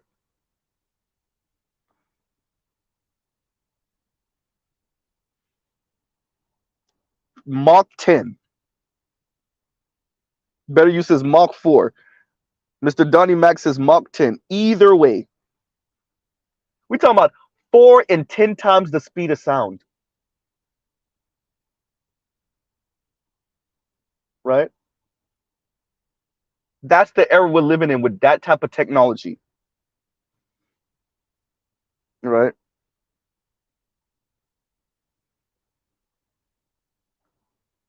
So yeah, so on that note, we'll end it here. I'm almost 2 hours. Jeez, I didn't actually expect to go this long today, but you know, it is what it is. Okay, so yeah, everyone, y'all like, share, subscribe, hit the super chat. Um, Supply and demand. We have not created the environment for all these kick-ass, baller-ass black men, or men in general, to be frank with you, over the past 40, 50 years. So dear black women, particularly black women of my same age cohort, so maybe that 41, 42 to about 28, 29 years old, deal with it. Your mothers and fathers did not till the soil. They did not water the plants that is your brothers, that are supposed to be your supposed future husbands.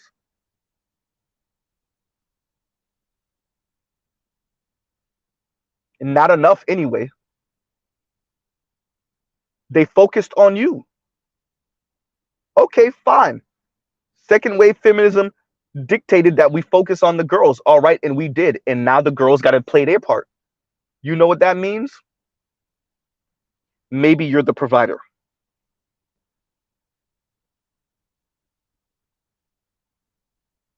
Right? And Dr. Thunder says about to go live talking about monk mode today. Oh, I'm probably listening to that.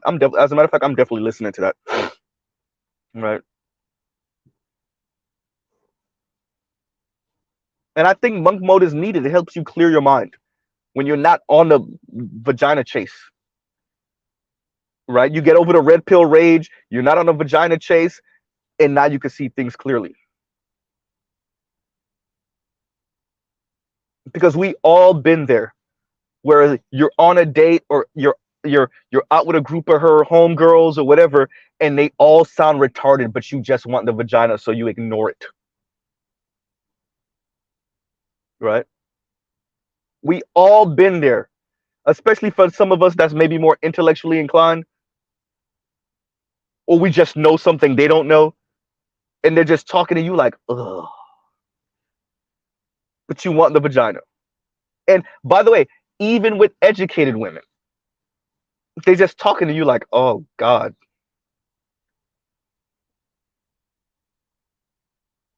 So yeah, I think that monk mode is definitely that. Yeah, that should be a good one. That should be a good one, Doctor Thunder. All right. So on that note, supply and demand, ladies. I don't know how this is supposed to work.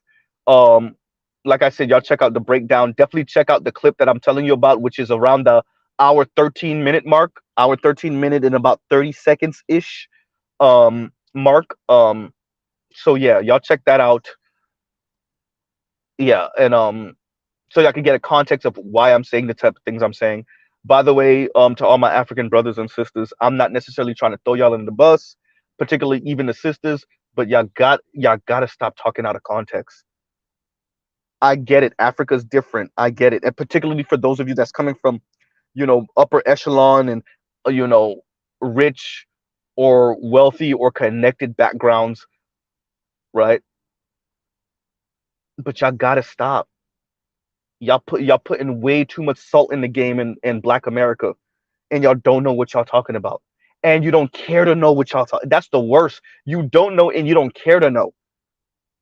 All you know is your Black American homegirls telling you how they struggling in the dating world, or you done seen or heard a black man or black boy say something you deem as colorist, and then now you go to talking on YouTube or TikTok or Instagram, and you don't know what you're saying,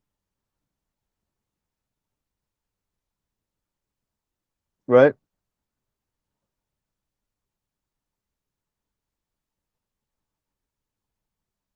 You just don't know.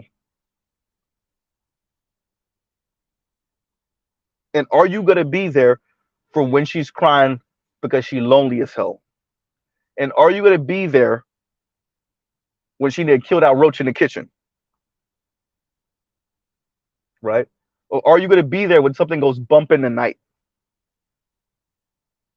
And are you gonna be there when she gotta walk down the street and she looks sketchy, right? And are you gonna be there to go get the toilet paper during COVID because if a fight break out and somebody got to take an elbow to the face, you rather it be you than her.